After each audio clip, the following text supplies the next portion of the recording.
Tervehdys. Nyt sitten kuvataan yhtä härveliä, jonka rakensin tuossa 2,5 vuotta sitten avustamaan vähän ja tekemään hommat turvallisemmaksi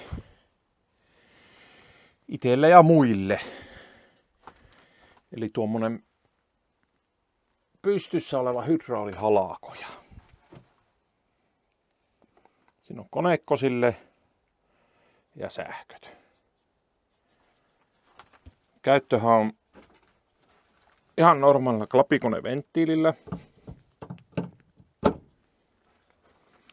Ja halkaisu tapahtuu hydraulisesti sylinterin voimalla. Mitat laitan tähän videoon kohta tuosta sylinteristä ja muista härveleistä. Niin nähdään vähän. Ja joku muu saa tehdä kans samanlaisen, jos haluaa. No niin, ja sitten halotan pikkusen puita. Vähän rouvimpaa. Tullut klapikonneesta läpi. Tämähän voi halokaa kirveellä.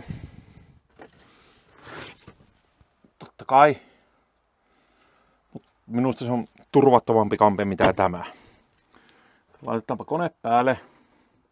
Ja vähän näytetään miten toimii. Jäykät öljyt. Pikaliike. Halkaisuliike.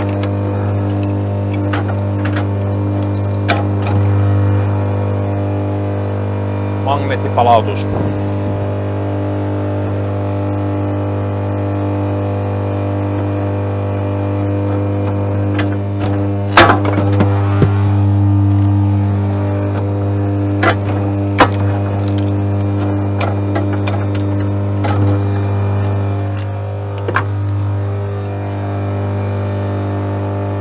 Tätä voi pitää hittaana tätä liikettä, mutta kyllä tämä on riittänyt tähän, kun ei tarvitse leipää tehdä tämä eteen.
Tillaahan tämä ei vie kovin paljoa. Eli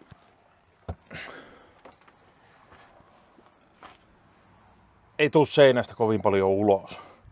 Vaakamallin konetta ei olisi voinut laittaa tähän, koska ahas on paikka semmoisen kanssa tekemiseen.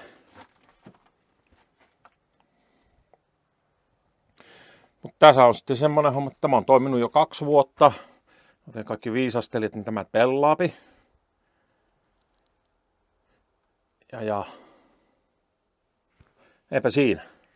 Sillä tehdään puuta. Siinä on taas 1 satsi.